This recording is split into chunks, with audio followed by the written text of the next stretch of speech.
Good afternoon, all. Hope everybody's having a good day. Move this thing a little bit. I'm going to do something that's kind of a little off topic when it comes to jobs, but kind of is about jobs because it affects how we're viewed. I go down in Georgia to a college called Kennesaw State University. It's actually a real good college. Most of the instructors are real good instructors, and they try very hard to stay objective, especially when it comes to political issues, which I admire that, especially in today's polarizing country. They know better than to get knee deep into politics, so I admire that. But anyway, I went to an extra credit course today at 12:30 today for my international relations course, and good extra credit. You know, it helped my grade out, so I wanted to go, of course, to North Korea. And I just moved from South Korea not too long ago, so I'm very interested in that region. So I thought it'd be great. So I go to the course. Middle-aged Korean lady is doing the course. It's an hour long. She came down from Rutgers University, so she's a guest speaker. So she's down from New Jersey, just flew down yesterday. Well, she starts off the course talking about International Women's Day, which is today, which is great. Our women deserve to be respected. So she does her slides, and she starts going through her slides, and immediately she starts off her slides by saying communism and socialism have done more for women, and that doesn't get talked about in the capitalist West. So that's how she started her lecture today. So, of course, I'm thinking, what have I gotten myself into? She's immediately starting off praising communism and socialism, which are two things that I fundamentally despise. But anyway, I'm a very type of guy where if you say something I disagree with, I'm not going to freak out. I mean, I like other people's points of view. So I let her, go through a little thing, talk about the stuff that they've done for women. And then she goes into North Korea, because that's what she's there to talk about. She's there to talk about North Korea. So she gets into North Korea, and I'm thinking they're going to be talking about the oppression of women, because it's women in North Korea. It's the topic of the lecture today, women in North Korea. So I'm thinking she's going to talk about the oppression that goes on in North Korea. Because I lived in South Korea and talked to North Korean refugees, and I know the oppressive nature of North Korea very well. She immediately starts her lecture by mentioning a group of European women who went to North Korea in 1951. They went to North Korea in 1951, and they did a fact-finding mission. And their fact-finding mission was that Americans were war criminals, basically. American soldiers were war criminals. So by this time, I'm like, there's no way I can do an hour in this class. But she's showing pictures of dead North Koreans. And first of all, this women group, I'm sure, is being used as propaganda by North Korea. Of course, she didn't mention that. I'm sure that Kim Il-sung, who's the first president of North Korea, is using them for propaganda purposes. But she's not going to go into that. But these women showed pictures of dead North Koreans and said it's Americans' fault that they're dead, even though North Korea had attacked South Korea. Well, she didn't mention that either, and we were there to defend South Korea. She goes into detail about American soldiers being war criminals. And she starts showing propaganda posters and pictures from North Korea. Yeah, Ralph, I'm dead serious. Dead serious. She starts showing propaganda pictures from North Korea. Now I'm thinking, okay, she's going to show, hey, this is what North Korea does. These are their propaganda pictures. Aha. No, she takes those North Korean propaganda pictures as reality. As reality. And, of course, it's anti-American.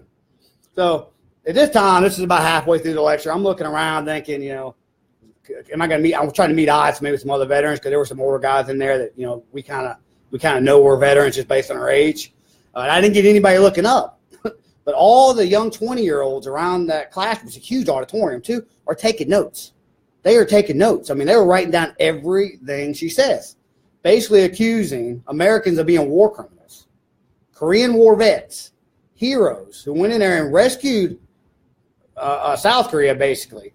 From communism and from oppression, and they're called war criminals. And all these young people are writing that down. So I was thinking, should I stay and argue with this teacher? But at this time, I was so angry that I wasn't going to be able to talk coherently, so I had to get up and leave and excuse myself. But those young people that were writing it down, they looked like they were starting to believe it. They were believing that. It was pro-North Korea, pro-communism, pro-socialism, anti-American, anti-West, and American soldiers are war criminals. So that's a message that's getting told to our young people. And like I said earlier in this broadcast, This college is a college in the Deep South. It's a very moderate college. So normally they don't have the extremes on either side. So the fact that she was there, she came down from New Jersey. I'm not attacking our northern friends, but she did come from New Jersey, down here to the South to give this lecture. But these young people were eating it up. They were eating that up. And they're going to leave that thinking this teacher is very knowledgeable. This is what American soldiers must have done, and my government is not telling me about it.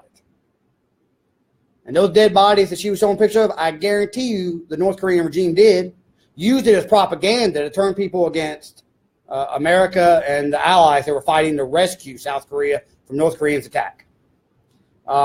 So it made me think that this is what these young people, and the young people at that college that she teaches at up at Rutgers University up in New Jersey, they hear that every day. She just came down here to do one lecture for 1 hour over a 48-hour trip that she was taking down south. So that's what some of these young people are hearing. And that's why we have to deal with some of the stereotypes that go on, because of teachers like that who really don't understand the history at all. She had no idea the history. I have talked to refugees and women from North Korea, and they have to escape through China. And North Korea hunts them down in China along with China, sells them into slavery in China. They get sold into slavery, sex slaves.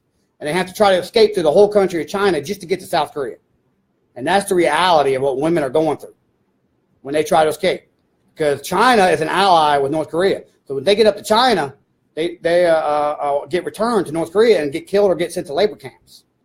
And the ones that stay up in China, they get sold into sex slavery in most cases. And the whole time they're in China, they're trying to get through the whole country of China just so they can make it around down to South Korea where they can get refugee status in South Korea. That's the reality of what women are going through. And capitalism has done more for women than socialism or communism has ever done. They oppress people and they keep people down. And capitalism is always the way to achieve economic success. And capitalism has always done more. But I know that at my age. But these young people, I don't know if they're going to know that. And that's the sad thing. Anyway, I was upset. I jumped on here. You know, the good thing about creating this site is I want to keep it toward jobs, but since I'm the creator, I kind of take liberty sometimes to kind of what I'm going to talk about. This is something I need to talk about. It does affect jobs. Like I said, young people, some of these people are eating this stuff up. And Korean War vets, if you see a Korean War vet, you say you're a hero for what you've done. You are a darn hero for going in there and rescuing South Korea. South Korea would be under North Korean control right now. And they're all heroes, and not one of them is a war criminal. Anyway, that's all I got. Appreciate it. Thanks for letting me get on my soapbox. I'll get back to jobs in my next live broadcast. Bye.